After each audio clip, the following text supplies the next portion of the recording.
The state of Florida is now pushing to reduce the number of fires caused by lithium-ion batteries. Last week, our News4JAX I-Team report, Up in Flames, revealed the results of a test that we conducted demonstrating how quickly electronic devices with these batteries in them can overheat and start a fire in your home.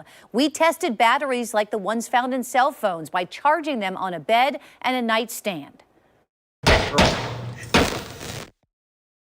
And that's what happened when they were overcharged. The force of that small explosion on the nightstand was so intense, the battery caused a hole in the sheetrock of the room that was used as part of the demonstration that we performed with the help of the Jacksonville Fire Rescue Department. Now, a fire also started when we simulated overcharging an electric scooter. Look at this.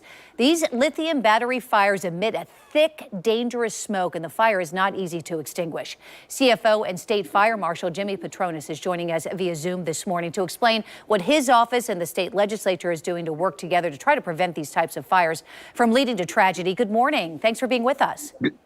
Good morning. Thanks for having me. News4JAX is always leading this stuff. Thank you for doing it. Oh, well, thank you. We appreciate it. We can only do it with your help, quite frankly. Would you explain the legislation that has been filed to prevent lithium-ion battery fires?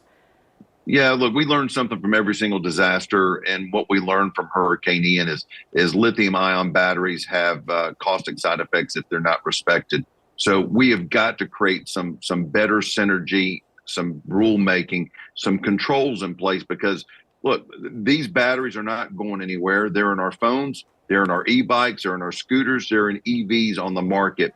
And we see from, especially with times of natural disaster or just the holidays, we've just got our kid a brand new scooter, hoverboard.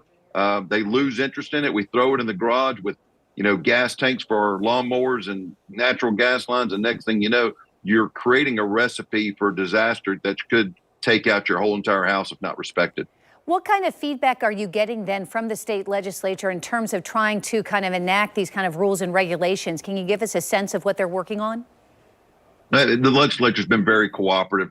We've had a symposium earlier this year where we brought EV manufacturers, lithium-ion battery players, all the stakeholders in place. And look, they all know that they need to come together with some common sense policy on how to deal with these moving forward. Again, they're not going anywhere. They're fantastic technology, but we must respect the dangers that go along with them.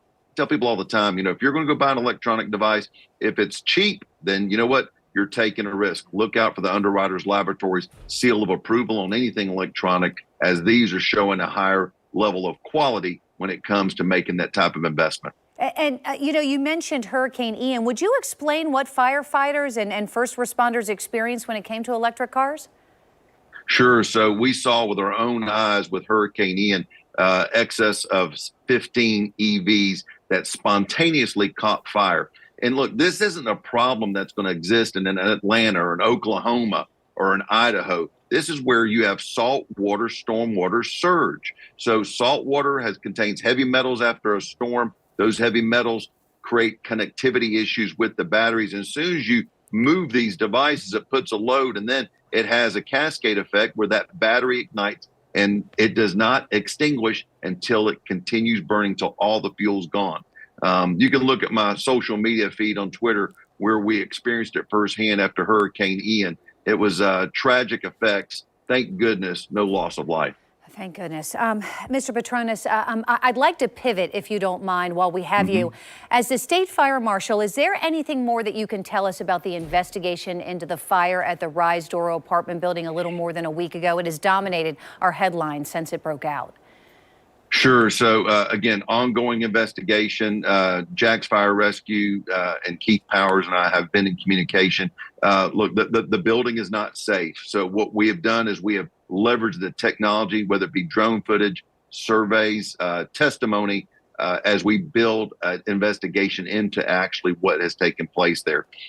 So, again, ongoing investigation. We will use those resources and tools, but we also have to err on the side of caution of making sure our first responders are not in harm's way as this building is deemed unsafe to enter. Yeah, and I think that was the concern is that obviously because of the safety issues associated with a possible collapse, they wanted to get the building down, and that demolition has started. But then, everybody's wondering, well, wait, are you going to be able to determine then what caused it?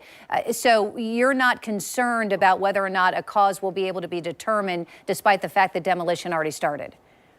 Well, again, this isn't the first time that we've had a building that's unsafe to be able to do an interior investigation. We sent drones inside the building. We sent drones outside the building. And now what will happen is eyes will review and scan through those drones, looking for the hot spots, looking for the telltale signs of where that fire could have started. In addition, taking testimony and surveys, just like in investigating a crime case, you want to find everybody who is related to that scene and then get their testimony to build a conclusion of what started the fire.